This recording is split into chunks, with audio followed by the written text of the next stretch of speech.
Welcome, everyone who's joining us today. Good morning, good afternoon, good evening, depending on where you're joining us from. I wrote a sticky note and put it on my computer that says, "Be the sponge." There are some school-specific sponsorships which make you feel like more inclined towards them. While you're in MBA, you have an unprecedented access to a lot of people, be it alums, recruiters, or your professors, your career services. Make the most out of your time, talk to people, get a clear understanding of what you want to go into.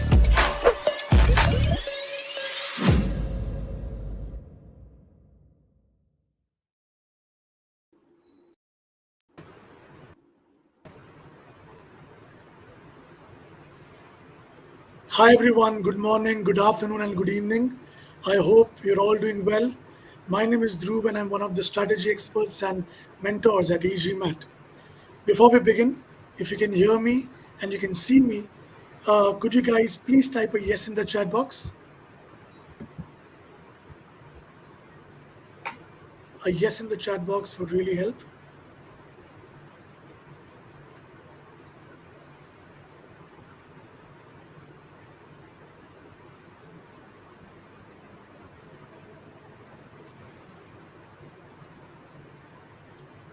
All right, that's wonderful. Before we go ahead with this session, I would like to make a little announcement here. So, MBA Spotlight, which is the biggest virtual MBA fair, is happening on June 13th and 14th. Almost all top 25 MBA programs are participating. eGMAT is also participating in one of the GMAT experts panel that will be conducted during the MBA Spotlight. Spots are limited, so register as soon as possible. The registration link is in the chat. I hope this helps and register as soon as possible. So, hello everyone once again, and welcome to yet another success story session where we take an in depth look at the stories of people who have aced the GMAT so that you too can walk their path to GMAT excellence. Today, in this session, we are joined by Navneet, who is an eGMAT student who scored a 760, a mammoth 760 on the GMAT with a massive 13-point verbal improvement from his earlier score of V29 to a whopping V42. Now, he's here with us to give back to the community and to talk about his journey from start to finish. Hi, Navneet. How are you doing? Hi, sir. I'm really good. Thank you. It's a pleasure Navneet, to be here. I'm absolutely, it's a pleasure. That's what I was about to say. It's an absolute pleasure, and I'm thrilled to have you here to once again relive our journey together, to be a part of your journey once again. And I'm also glad that you decided to give back to the community by sharing your success story, by helping a lot of people get their answers to a lot of questions that already are troubling them somewhere in their GMAT journey. Right. So before we begin with, your success story, Navneet, I would really like you to give a brief introduction about yourself and a bit about your background. Sure. So I have done my bachelor's in engineering from IIT Hyderabad, and I have a degree in mechanical engineering. And currently, I am working as a researcher with Tata Research at Pune.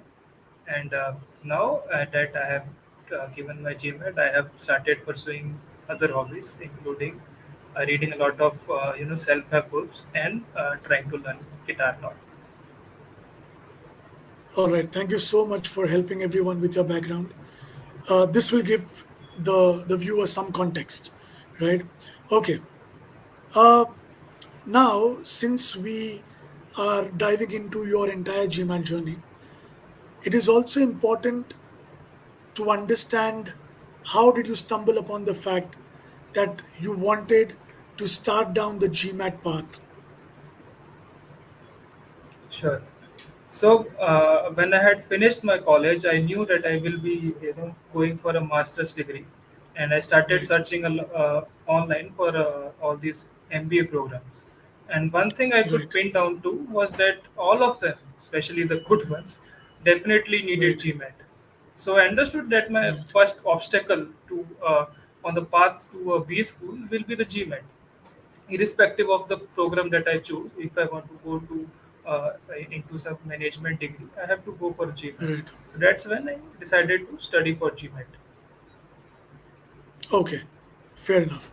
Also, I remember that before you enrolled with eGMAT, we'll come to that part of the journey a little later, but it is important to know from you about your preparation from your first attempt on the GMAT and what exactly did you score and how did you prepare for your first attempt? And what do you think were the drawbacks from your first prep journey? So just take us through that. Sure. So after my college ended, so this was in 2021. It's been around 2 years now, Right. 1.5 2 years.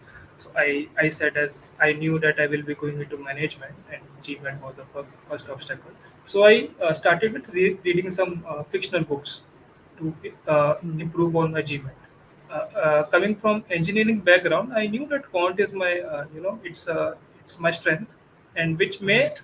need some work, but not as much as my verbal would.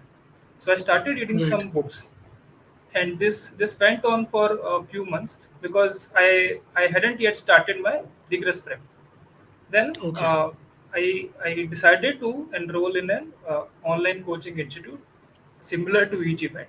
So there I took that course for 6 months, and I went through their modules as usual, the quant module as well as the verbal module, and I also referred Right. to OGs as well.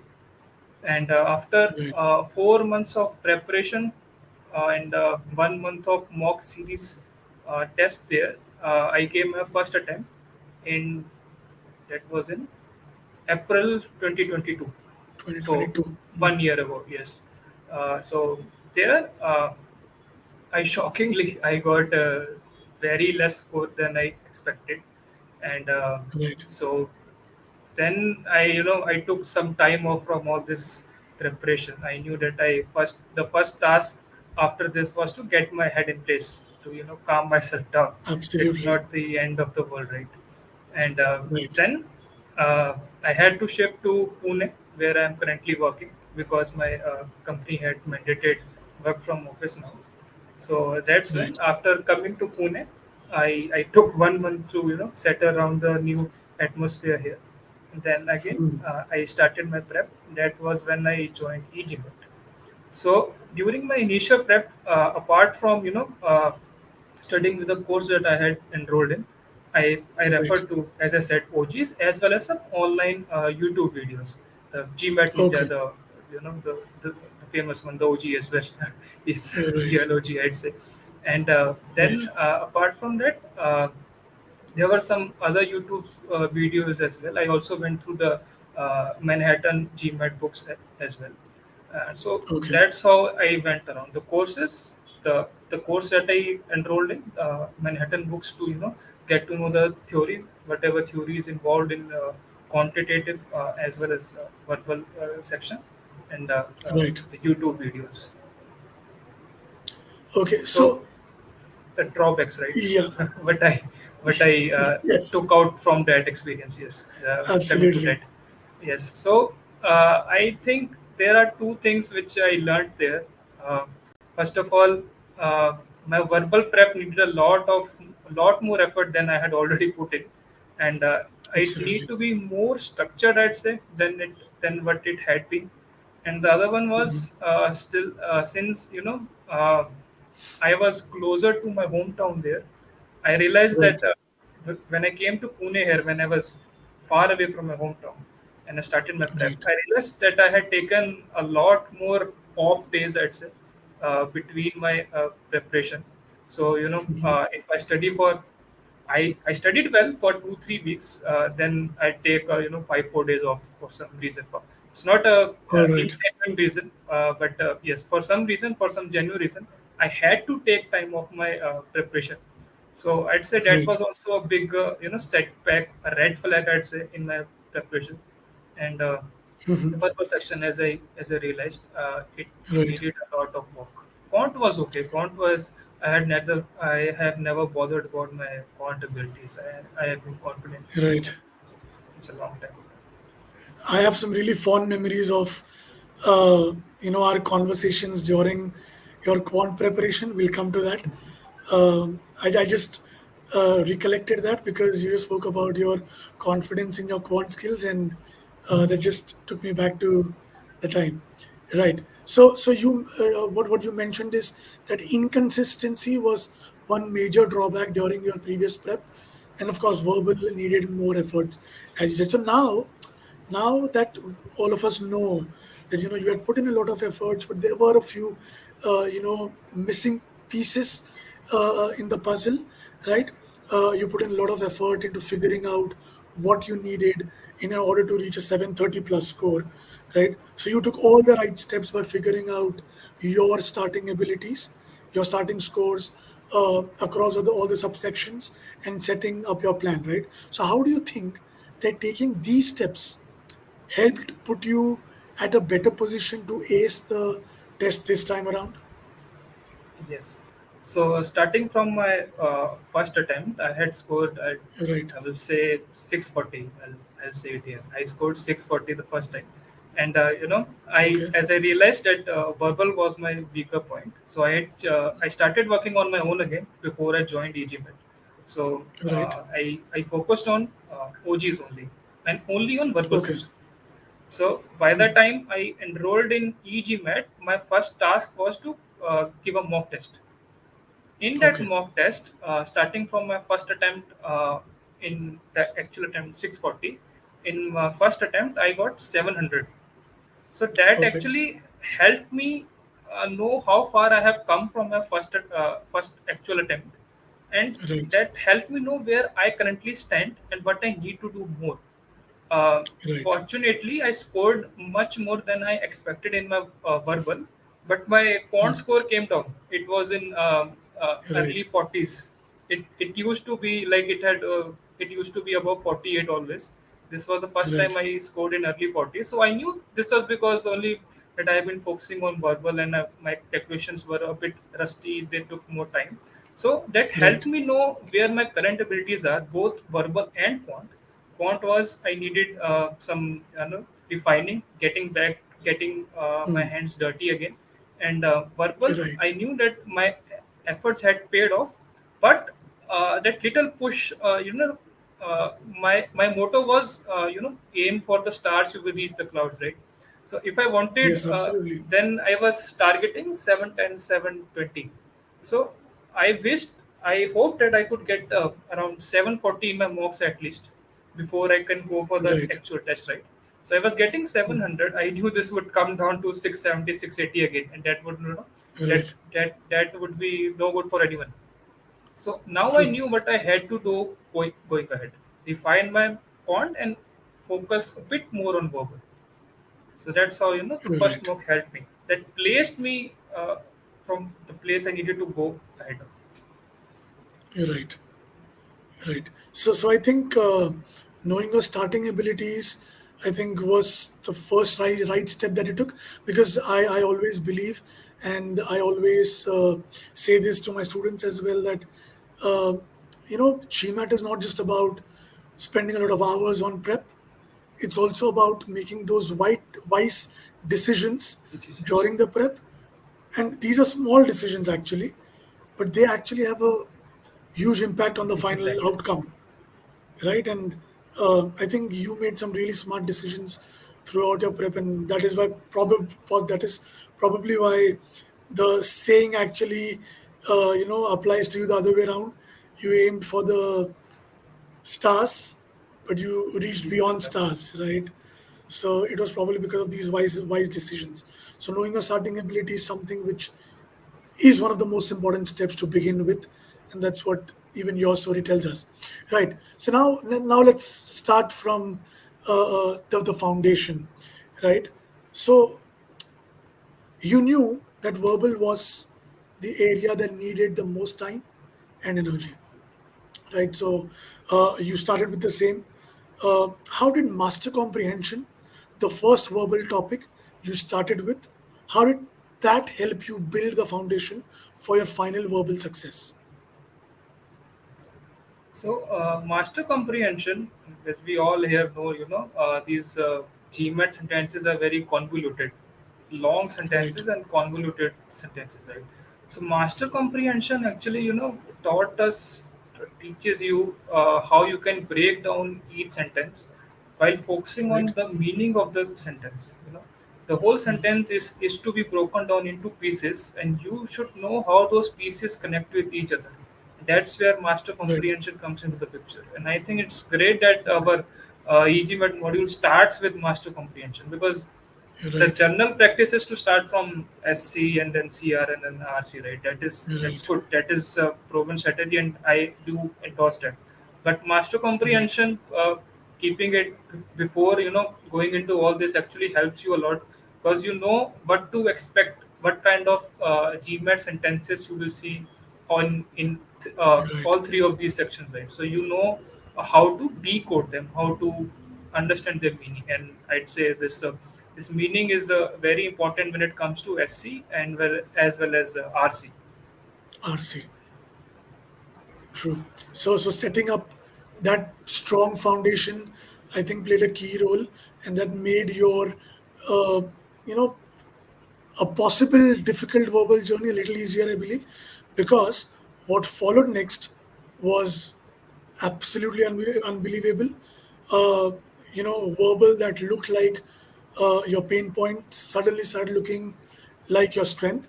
Because when we speak about sentence correction, you breezed through cementing, right? SC was now a strong section for you. Why? Both because of your background, because the work that you did in the background before you started with EGMAT, right? And the immense efforts you put into the prep previously, and then of course setting up the strong foundation going through master comprehension. But still, you spent the time with SC, with a lot of SC modules. You didn't skip a single file out of overconfidence. So what led to that decision, and what do you think was the payoff? Yeah, so when I take up a task, I know I generally try to complete each and every part of it. Then SC, Right, even if you are good at something, if you're picking it after a long time, you might become rusty. It was my case with quant, right? So there is right, nothing you can skip, and I had decided that I'm going to put my 100% in this attempt. So I couldn't afford to leave anything behind. So right, even if you are good at something, it's never a bad decision to invest some time and have some delta that can right, improve you further. You might learn something new, and actually that's what happened. This meaning based approach, it's not in any of the books. Went through that Manhattan OG. Anyways, doesn't have all this. The Manhattan has all these grammar rules. That's good, and those are your foundations. But as that meaning based approach is actually the delta that helps you a lot. And right, the OG anyways doesn't have all these strategies, so those are only questions, right? So this delta, right, the meaning based approach, is what I helped me a lot in my SC, and that showed even my during my GMAT exam as well. I could see after I saw my result, I could see that right. actually my efforts had paid off in a meaning based approach. Right. And I remember that you had actually spent a lot of time practicing the approach on a lot of questions on the platform. A lot of this practice was done in the cementing stage, right? The stage that follows you going through a particular course. How important do you think was cementing in your learning process? So when it comes to cementing, see, you can read a lot of pages, right? You can go through a lot of Yeah, stuff. You can read 40 pages in a day. You can post about reading 25 pages in a day. But right, the thing is, what did you absorb from it? What did you learn from it? That's where right, cementing comes into the picture.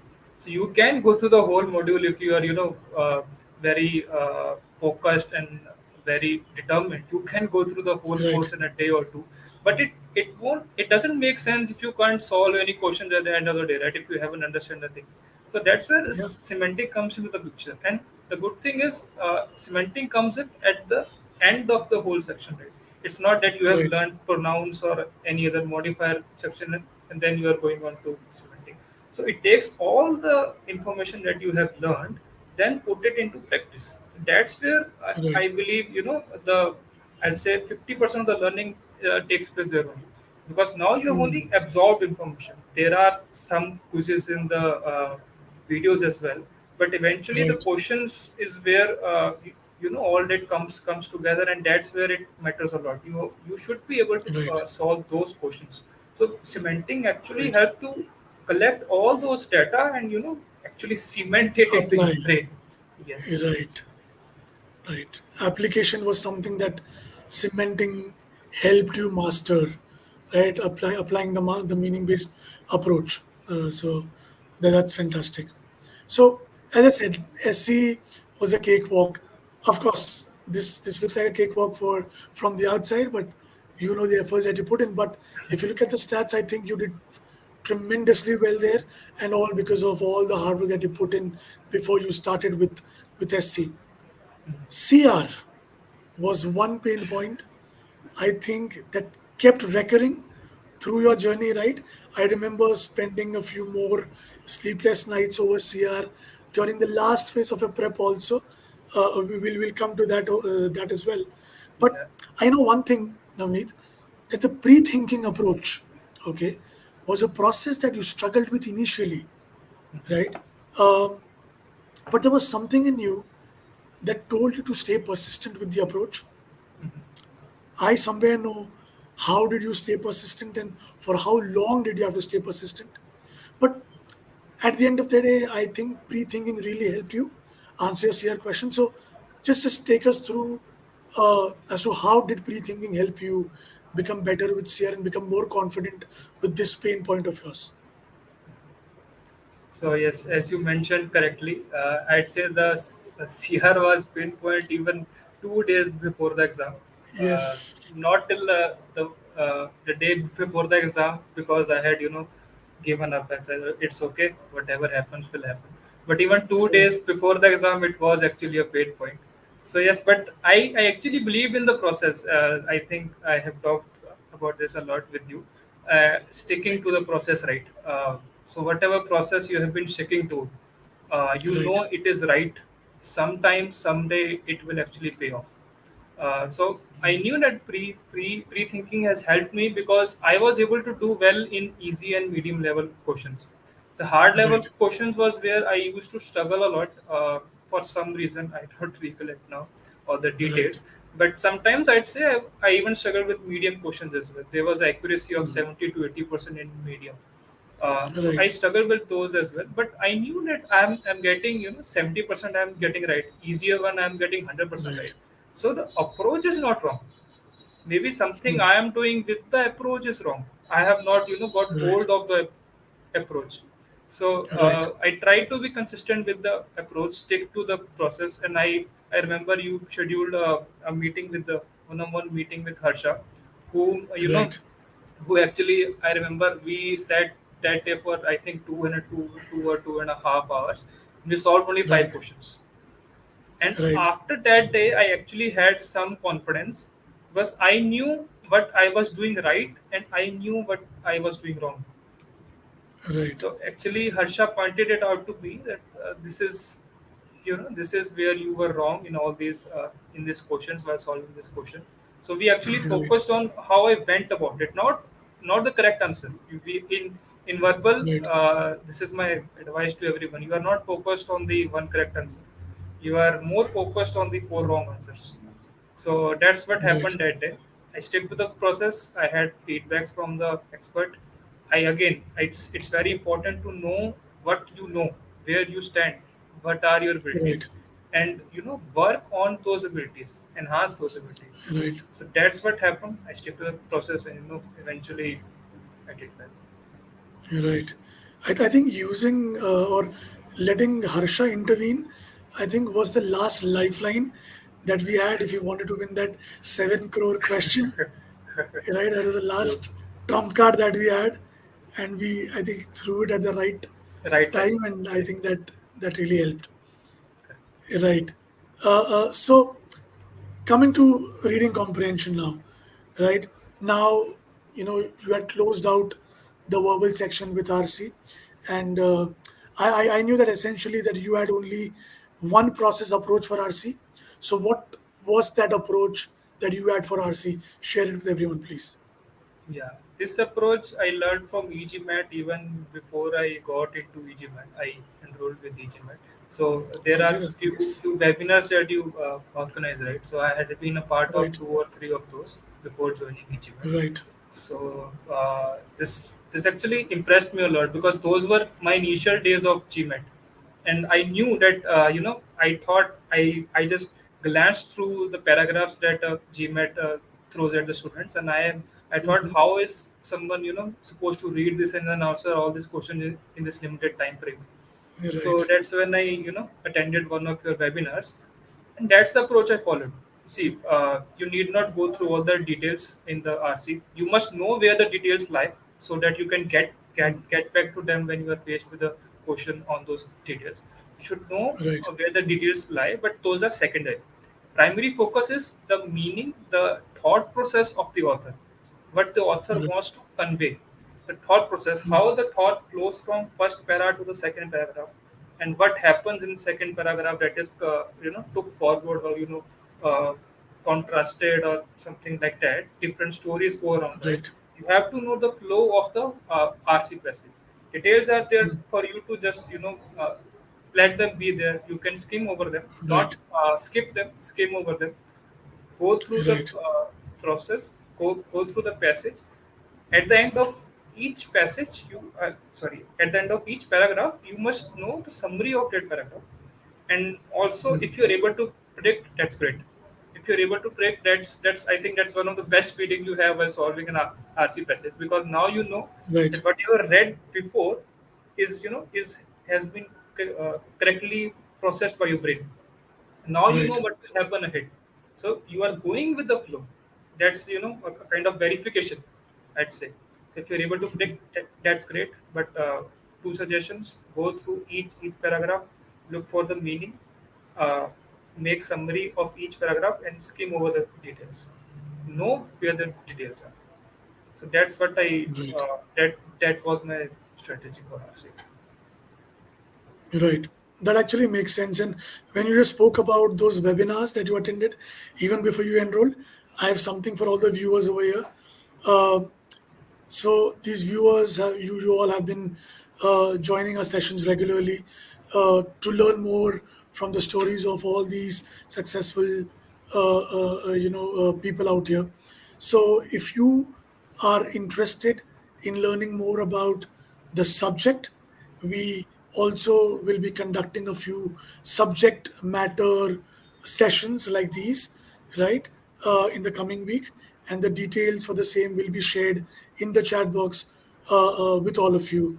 And feel free to join and take all the advantage that you can, just like Navneet did, and be smart like Navneet. All right, Navneet. So the verbal journey ended on a high, right? Uh, and then we moved on to quant that you were really confident about, and rightly so. I was confident because you were confident. Okay, because I remember you saying, "Sir, I'll finish it off." That expression on the face was like, "Okay, you know what? I do this every day." Although it wasn't overconfidence, it was just confidence. Why do I say that? Because despite saying it this way, you did not miss a single file in quant, right? This shows that you were confident but not overconfident. So, since you come from an engineering background, you knew that this was a strength. Please help us understand, what did you do in quant to work on strengthening those pre-existing skills? So, as I said, I am from a mathematical background. I have done engineering, but when you go for an exam in your college for your engineering degree, you are given 2 hours, 3 hours to solve some problem, right? Some mathematical problem. Right, Here you have 62 minutes, 31 questions, and you are supposed to on average solve a question in 2 minutes, right? So. I knew the concepts, but I knew there are some tricks that I might be missing. So that's where I Okay. thought it will be prudent to go through each of the five, because there is always something new that you can learn. Even if you don't Mm. learn, it's not a waste of time, right? You are just brushing up on your skills. So Right. that was my motivation to go through all of them. Yes, as you correctly pointed out, I wasn't overconfident. I was still determined to not miss anything, go through each of the module. I might learn something new, great. I might not, I will brush up my skills. That's even great. Right. So I went through the whole module, and I still remember. I especially focused on number properties. Yes, number properties, right? Number properties, LCM, HCF, and Right. probability, because I knew that these are among all my strengths of quants. These are my some weaknesses. But Right. the story was different, right? When we got to word problems, though that was another story. Absolutely. Yes. So Right. would you So like to? so like every great story is incomplete without a few struggles, especially Exactly. when the protagonist believes that now, I've rescued the people out there, but there is one twist that awaits, and that is that game-changing kind of a twist. That was WP for you. Your struggles in WP were genuine. They went for a long time. Uh, of course, we will discuss about what did we do later when we realized that we needed a break. But just take us through the struggles that existed with your WP abilities. What were those exactly? Yeah. So when I started with WP, I was as usual confident in my abilities, Right, because I knew that GMAT math is they are not so much focused on the math than on the logic. So I was right, confident about that. But when I started solving this, somewhere down the line, I got, as I said, walked into the big right, problem, word problem itself. I somewhere right, struggled to get out the essential information from that passage that would help me to solve the problem.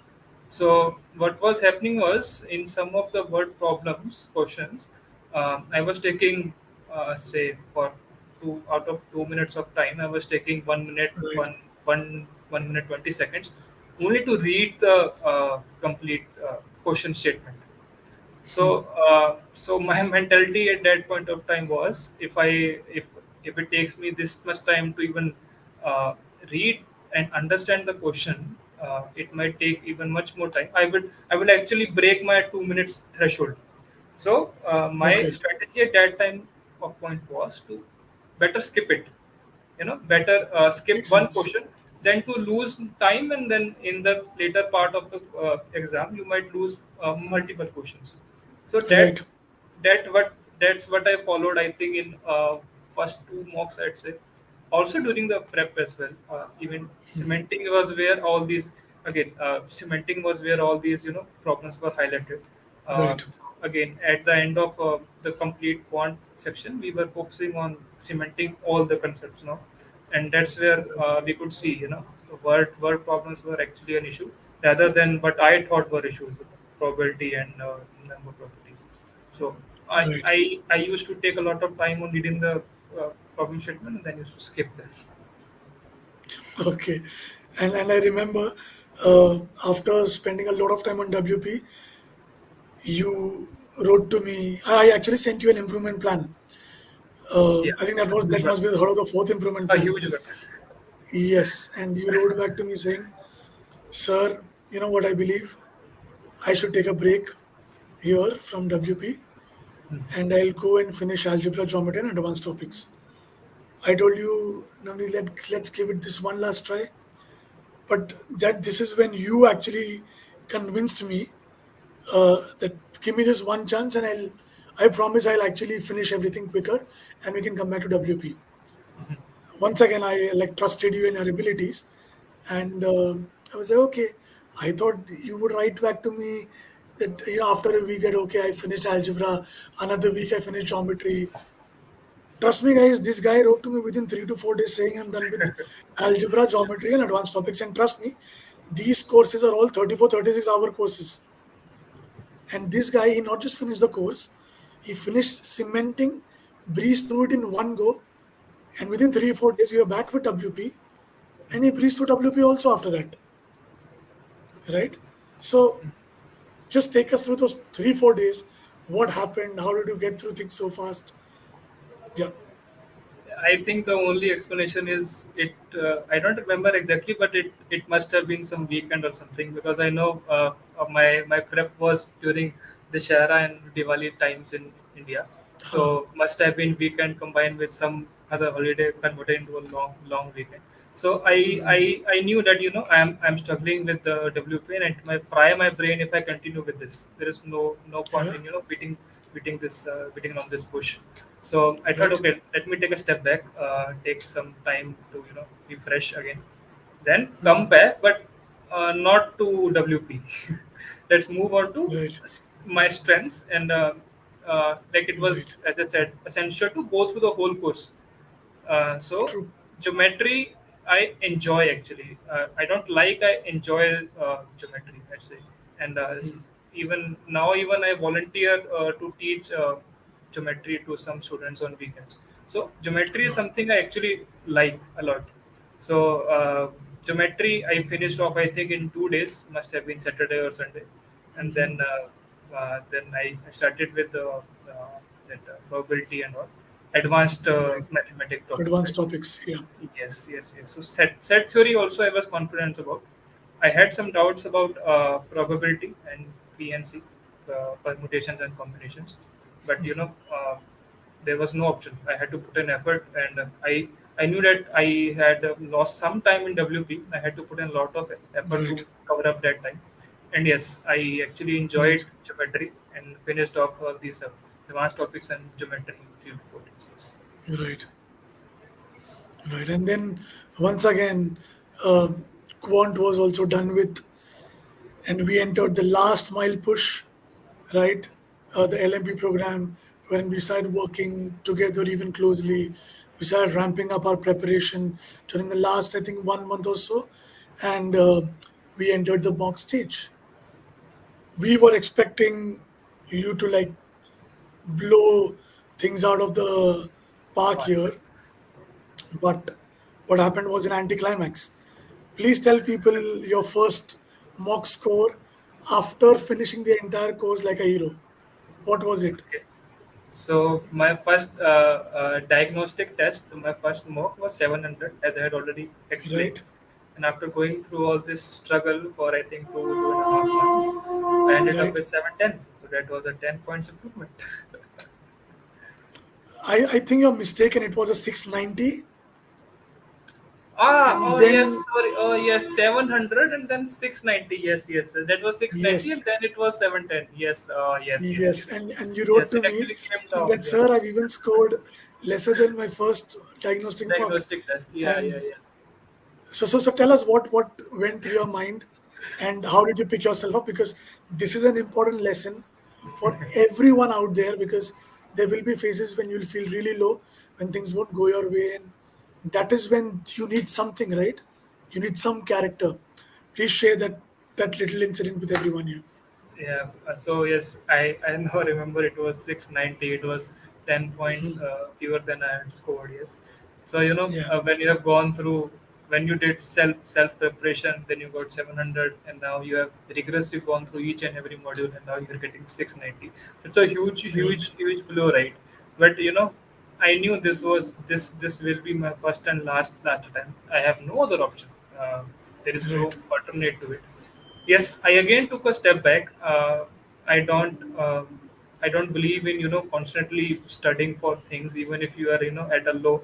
I believe in at some point of time you must take a step back from all the environment you are from the niche environment you are in. You have to go out, explore some place. right. So I went out with my friends to watch some movies, followed by a bowling game, and that Nice. actually cleared my mind. Next day, I think I remember I I must have read some Sherlock novel. Nothing related to GMAT basically. Just Okay. forget about it for 2 3 days, and just Yeah. don't even think about it. Okay, that you have faced a blow here, but you have no option. You have to get back, Yeah. and that's what you do. Right. You don't give yourself an option, but at the same time, you don't keep pondering on the same low. True. You just detach yourself, do things that Do you not like. demotivate yourself. There are, other people Right. around you to do that. If you are in a bad company, people around you Absolutely. will try to demotivate you. Do not demotivate Right. yourself. You know, you have to have Right. a positive self talk with yourself. So that's where, Right. that's how you know push yourself to get up, face new challenges, and come back from such a low. Wow. That was beautiful.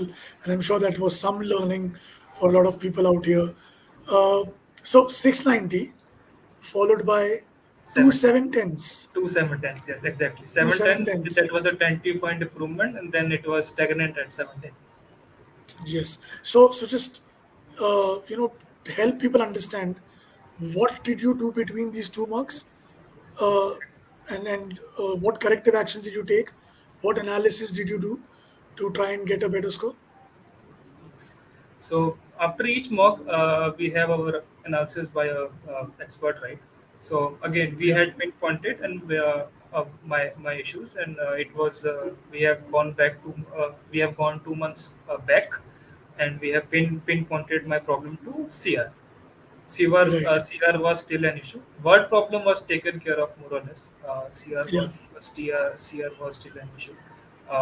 I again referred to some OG again. I went through all the questions. You also prepared me a study plan, and you asked me to go through all the wrong questions that you have done and redo Right. those questions in an test settings, not Right. leisurely as well as in a test setting. So you know Right. what you did wrong and what you could have done. And also, I Right. had that Mm. session with Harsha. That was Right. I still believe that was one of the best things happened to me with respect to my CR. And I would also say I also started looking for a plan B that that will at some point I may or may not use it, but it will be at the end of the day it will be at the back of my mind that if I don't do Right. well, it's not the end of the world. I have something else to look forward to, right? So I started Absolutely. exploring some other options as well, but that was just Right. as I said, a backup only to convince my heart, my brain that everything is all right. So you do whatever to console yourself, whatever to pick Yeah. yourself up. You pinpoint your shortcomings and you work on them. Right. And keep telling yourself all is well, all is well. Correct. Right. All That's is well. exactly what you did. And I remember we spoke a bit about those skipping strategies also uh, Yes, uh, yes. during the mock. And the next mock attempt was a 740 that you always wanted to see before you take your final attempt.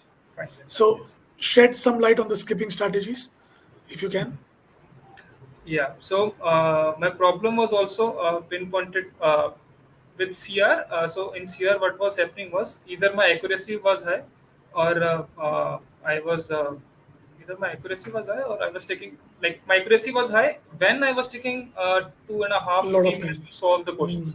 So I was taking a lot of time from my questions at the back of the exam.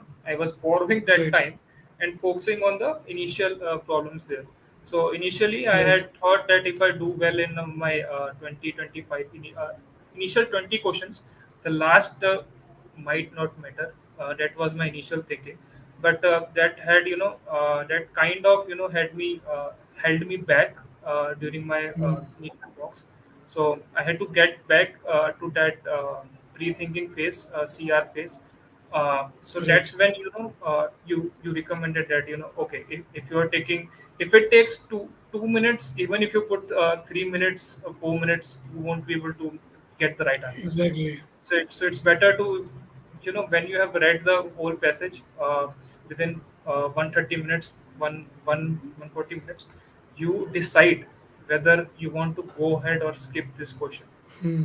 So that's where skipping comes to the picture, because if you are spending too much time, you are borrowing your time from the questions at the end of the exam. Right. And I'd say the questions at the end also matter a lot.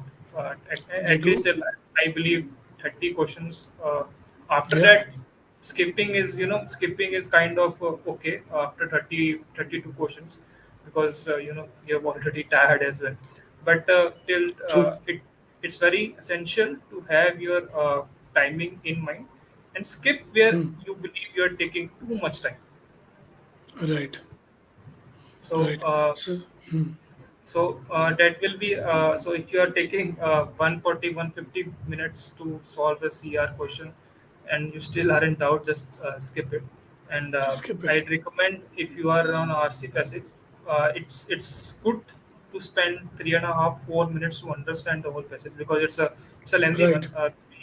3.5 and 4 is good, given that you understand it so well that you are able to solve the questions, each question in 45 50 seconds. 1 minute So 45 that seconds. is that is good enough. Yes. Yeah. Yeah. That is a strategy that we always promote. Right. Now let us come to that final D Day, and let's come to that moment when you saw that 760 on the screen.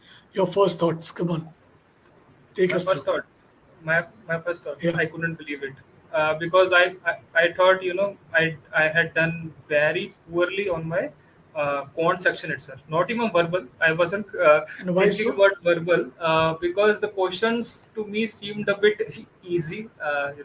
Not to not to brag here, or something. I know it's difficult task, but the questions seemed a bit easy. So I thought I must be, making some mistakes while solving those. Right. So I remember, in the middle of quant section, I slowed myself down by a few seconds to just think about the about marking the correct answer choice and moving on. So before doing this, I started taking 2 3 extra seconds to just, be sure, yeah, this is the correct answer. So that is actually what I recommend before marking and moving on. Take 1 or 2 more seconds to see, if you are actually right. But yes, I Right. thought I did poorly on quant, but the result was totally different. And last time I had put in some efforts in integrated reasoning as well. This time I just gave Right. it 1 or 2 days only, and fortunately I saw an increased number on my higher section as well. So I was quite happy about Right. that as well. So, for someone targeting 720, 730, 760, was it dream come true? Right. It was kind of a luxury that came your way, something more than what you wanted. And you found those questions easy probably because you had put in a lot of efforts facing those difficult questions. As they say, people who watch cricket, if you face 150 kilometers, pace of bowling in the nets, then 140 seems to be like a cakewalk. That is something Yes. that happened with you, I believe. And I remember you wrote to me, and I was also over the moon because we were both so invested in your journey that this meant a lot to both of us. And I want to tell this to you. It's been good 5 6 months since you passed your GMAT, and in these 5 6 months, I've had a lot of students, a lot of successes, but very few of them have been able to match the amount of diligence that you had put in during your attempt, and I surely want to give it to you for that. So congratulations on that. One last question from my side for all the working professionals out there, and after this we'll have a Q&A session from the viewers out there. So we spoke about knowing your starting abilities and the role this first step plays. You did highlight a bit about consistency as well. Elaborate a little bit more on consistency. And you were a working professional, full-time working professional during your prep. How did you balance your work and study? Answer these two questions, and then we start with the Q&A session. Okay. So consistency, I'd say I'll add to that persistence. So consistency, I'll say, if you work 2 days in a week, so say you are going to gym on Monday and Tuesday, then you skip for Right, 5 days, and then you again go on Monday and Tuesday, and this goes on for weeks and right, weeks, right? That is consistency. right, But you are not as persistent as the one who goes 4 or 5 days a week, right? So right, consistency must be facilitated by persistency, I'd say. You right. should be persistent in your efforts. So what I used to do was, so that time we were working in a hybrid mode. Currently also we are working in hybrid mode only. But that time I used to go to office 2 days a week, and then stay at home the rest of the days. But nevertheless, Right. my study schedule remained the same. I didn't let it Right. interfere with my working hours. Right, that is not something we can do. So. Right. What I used to do was, if I were to start something new, learn something new, I used to do that in the morning. So before going to office, I'd spend some 1 hour, I'd say, to learn some new theory. Some say when you're working on pronouns or modifiers, to learn how they Right. work. Since I believe that my mind is fresh in the morning. I used to study the concept in the morning. I did Right. not do any questions in the morning because I was I am lazy. I'm lazy to pick up a copy pen in the morning and start solving questions. I can't function that way. So I used Right. to watch videos. I used to absorb the information. Uh, then after coming back from office, I used to come back at 6. Then 6 to 7, I take 1 hour, I take some rest from my working life. Right. Just relax for a while. Do not think about your work. Do not think about your gym. Then I used to have two sessions in the evening or at night. So I Right. used to 2 hours each. So 7 to 9, I used to study, which consisted of both conceptual learning as well as solving the questions. Then Right. 1 or 1.5 hour break in between before the next session of 2 hours. So so I basically used to study from 7 to 1, I'd say, with breaks in between. Not Right. constantly, obviously. I did not study for more than 2 hours just a day. So breaks are important, yes.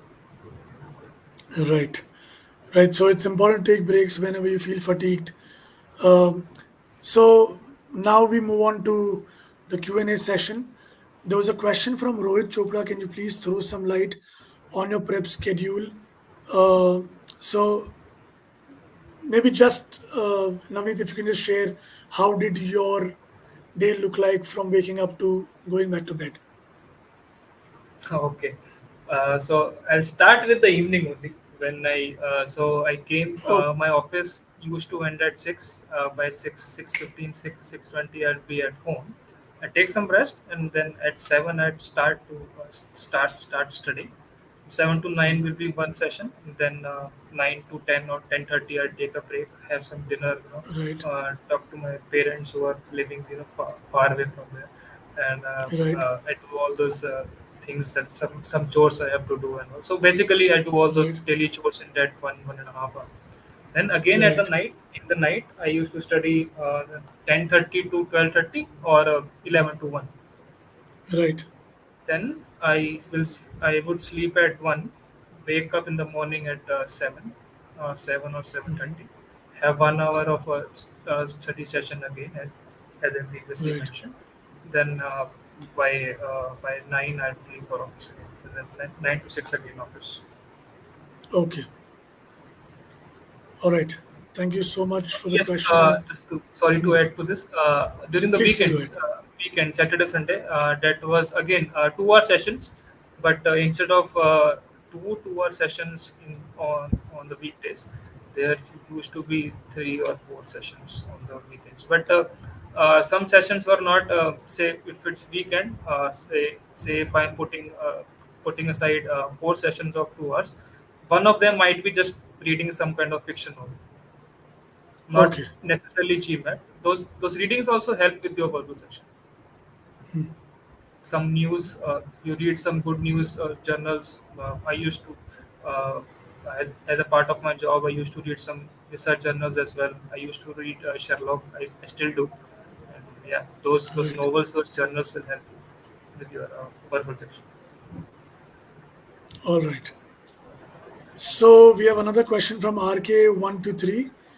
Uh, he asks if EGMAT questions and GMAT questions, the exam questions, do you find any similarity I'd say they are in very terms of maybe similar. the level? Yeah. 95% I'd say similar. 5% I'm cutting just to have some uh, say some backup there if someone argues. But 95% I'd Right. say those are very effective. Even if they are not similar, now they will help you find your weaknesses. So that's where Right. that's what you want to focus on. Anyways, you are not solving question and you expect to see the same question there, right? You are more focused on Right. what you learn from that question, what you couldn't do, what you should have done. That's what you should focus on, and that's what I suggest you do there during your prep phase. Do not worry about timing yourself in the initial phases. Just focus Right. on what you learned, what you could do, what you did, what you could have done, and mark those Right. learnings. Take those learnings with you ahead. Do not repeat your mistakes. All right. So that's your answer. We have one more question from 5.5 MVU. He wants to know your next plan, your next steps. My next What do steps. you plan to do? Okay. So I'm still so I am still working professional. I graduated in 2021, and I have Right. done some research now. As I have as I'm done with GMAT now, I have started looking at MBA programs. I have met few adcoms as Right. well. They have suggested me for now that it will be beneficial to myself if I am if I have more work experience. I will be better able to uh, understand their MBA program and have more benefit out of that program. So currently, Right. I'm first my focus was on my GMAT prep. Now my complete focus is on my professional career, and hopefully next year I will apply for some of these. So I'd say I started with my GMAT prep early, which I am proud of. So that's out of the way. Now, only thing, the Right. task on my path to B school, the only thing left is to get some quality work experience, do some quality work, and then write Right. some essays and get hopefully get into a good institution. All right. So the next question we have is from Ritin Gupta. Ritin asks, even after practice and accuracy of around 60 to 70% in RC, if you come across a passage where you get only one question correct out of six, seven questions, how do you deal with such a scenario? Yeah, so that used to happen with me even after going through all these modules. Sometimes there is nothing to worry about on that. My accuracy in some of the passages. So if there are four questions, I used to get only two right. If there were three questions, I used to get only one right. And there was a time I would always miss on one question out of habit, not even Okay. trying to do it out of habit. Sometimes I would miss on one question. There is nothing to be worried about. As I said, there are some passages which are tough for sure. Right. But if you're talking about, you solved five, six passages and one of them, you found difficult, that's nothing to worry about. But the thing is, again, to take your learnings out of them. What did you learn from that one paragraph which you couldn't learn? Think of it like in this way. But you Right. can learn from that one passage, what you didn't learn by solving those six or seven passages. if Right. if on those six or seven passages your accuracy was 80% or 90%, good, great. Right. But in that one passage, if your accuracy gets down to 15, 16%, that's a Right. opportunity. Think of it as an opportunity to see where you lack and what you can do better.